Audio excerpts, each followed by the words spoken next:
So this is the second in a run of videos about the Bambu A1 FDM printer. So I'm going to use Nomad Sculpt and get a model ready for multicolor printing. So let me dive right in and we'll take a look at this.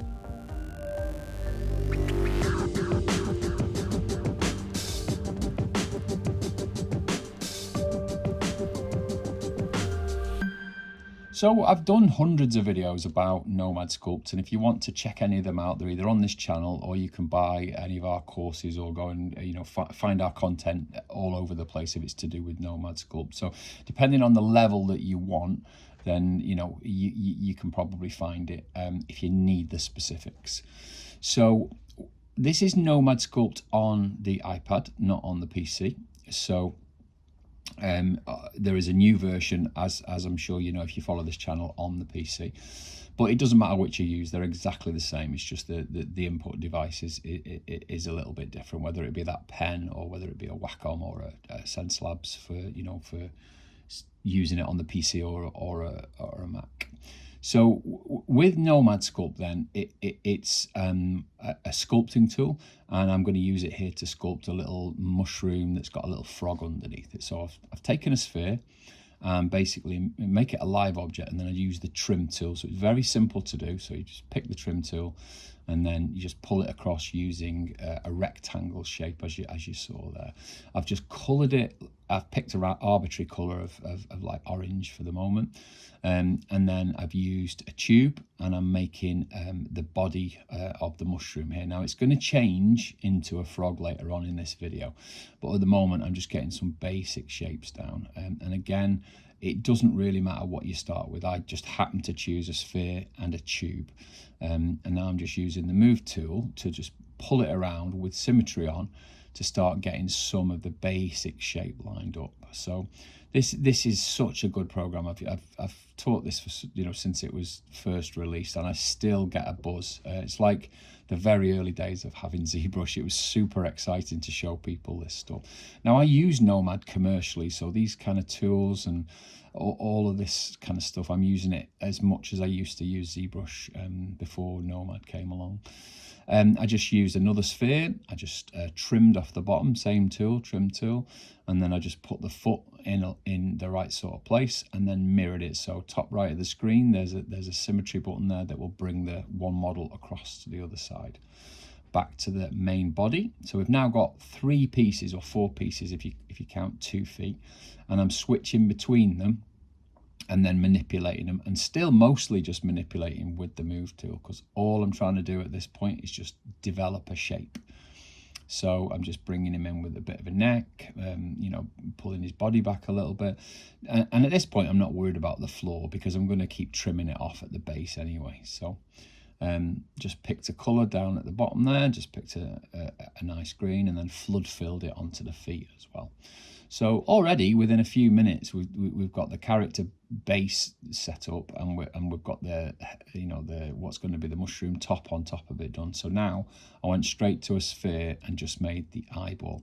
Now this is really what this video is about. So I wanted to do an eyeball with multiple colours so that we could print all of those different colors. So we're going to want the white of the eye, we're going to want a pupil, we're going to want the iris, the colored bit, we're going to want a black line around it. So what I've done first of all is make the eyelids. So I've made 2 spheres, one inside the other, and then trimmed away. So it's the same as the trim tool I was showing you earlier, but I'm just using it in a lasso mode. And then straight away you can see I've got an eyeball, and I've got an eyelid upper and lower. So I'm putting it in the right sort of place, and then getting it to a shape that works for me. So it's going to change. It always changes a lot, but once you've got these primary shapes blocked out, everything gets a lot simpler. So selected the eyelids, duplicated them across with a mirror, and then the same with the eyeball. Now, first bit of sculpting actually, rather than moving things. So I just use the basic clay tool, and then I use what's called a voxel remesh. So I'm basically remeshing the whole model over it, so it just makes it easier to sculpt on. And as I do, as I change parts of the head or parts of the body, then I'll remesh it and make it easier to sculpt on. So Don't, you know, I'm not looking for anything polished at this point. I'm just looking for rough shapes. So you can see there we've got like a head, eyes, eyeballs, and, you know, a bit of a neck and the body. So this is how I would normally start almost everything. So I've actually mashed them all together there. So everything green is now all welded together, merged together. And so you can see the feet are merged to the body, and the body's merged to the eyelids and that kind of thing. So I'm giving him some cheeks, giving him a little creased mouth that goes all the way across, and straight away the character pops out. So look at that, you know, just by doing that smile and then pulling the smile back, we've got some life in the character already. So that's a good indication of what the emotion does for you as a character designer. It comes really quickly when you do some of those big bold moves like that. So you can see him starting to look a little bit frog-like, and just putting his little bit of a, as they would call it in a younger generation, a Cupid's bow. So the philtrum under where the nose would be isn't there, but there is a dip above that upper lip, which just gives you that upper lip shape, like a little recurved bow. Again, this is just character work, very, very simple tools. So we're using the crease tool for stuff like that, for doing the mouth. And then I'm just using the crease tool there to pop in some definition on the chin. So you can use, you know, a combination of clay, crease. In ZBrush on the iPad, that crease tool it's a better tool than this. It's called Damn Standard. It's been there with the main ZBrush for years. So move the eyes, change the shape of the actual eyelids to make him, you know, give him more character, and the mouth's looking good. So made another model here. So just literally went and brought in a sphere, flattened it down, and this is going to be the parts of the eye, and these are going to stay separate. So you can see there, I just, rather than painting an eyeball, what I'm doing here is I'm just making multiple parts that will push together. So the orange is going to be the iris, reduce it in scale slightly, and then the pupil in the middle. So that's three things all on top of each other. But because I'm going to keep them joined and not welded together, then basically this all works, and that's what I'll show you at the end of this video. I'm actually faking the highlight, so I'm actually putting in a white sphere that's crushed down. We'll just pop that on the model and just see if it works. But it seems fairly solid, to be honest with you. You can see there that they're all kind of together now. Now the important thing to remember, none of these are voxel remeshed. So those eyes, you must keep them as separates. Even if you join them, they must be able to be unjoined if you wanted to. So they're not merged at all. Now I've just trimmed off the front of the eyeball, so that means it'll sit flat on it, and it will be the same for both eyes, and it means that eye shape can be squeezed into that quite accurately. So just watch the definition with the lower lid. Make sure you've got plenty of ability to pull out a lower lid, because that's going to be part of how you drive the emotion. But those eyes already are looking, you know, like they've got some character to them. So it just doesn't take long with Nomad Sculpt with something like this. So reshape that mushroom cap at the back, and again keep thinking of volume. So is he chunkier, is he skinnier? You know, what is it that's reading well? I didn't even put arms on this model, which it just shows how stylized it is. Now weirdly, I have bought 4 different colors of FDM material. So I've bought an orange, like this orange here, I've bought a green, I've got white, and I've got black. So all of these parts are going to fall into one of those. It's going to be one of those 4 colors, and that'll become really crucial as we get to the end.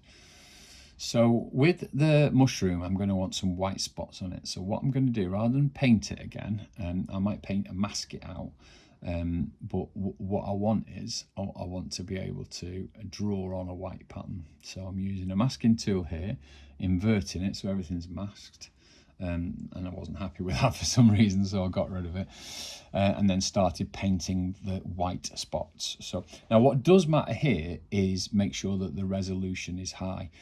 I don't think I had it high enough here because I was just testing it, and it definitely could have handled, you know, more of a resolution to carry that shape.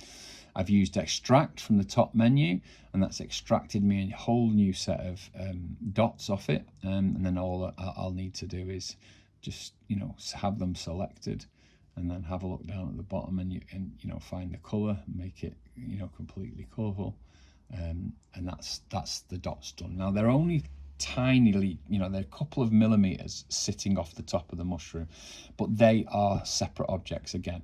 So the printer is going to pick them up as a separate object to print. And that's the really big important thing here, is that you're making sure that all of the things that you want to be assigned to different colors can be. So if you merge them together, it won't work. And you could actually paint them in Bambu Lab, but there's no point if you do it correctly. And I'll show lots of videos over the next few weeks of how I do this kind of thing. I'm pretty sure there'll be, you know, one or two other people that'll want to see it. So we're getting to the point now where it looks like it looks like the character that it's going to be. So now pretty much it's the opportunity now is to get it out of here. So we need to export it as an OBJ. So I'll explore some of this in the next video, but realistically all we do at this point is we just basically crush it all together, or crush it into the separate color parts, and then send it out directly to Bambu. Now I did have some problems with this, and it's where I learned to make sure that the colors are all assigned to the correct part.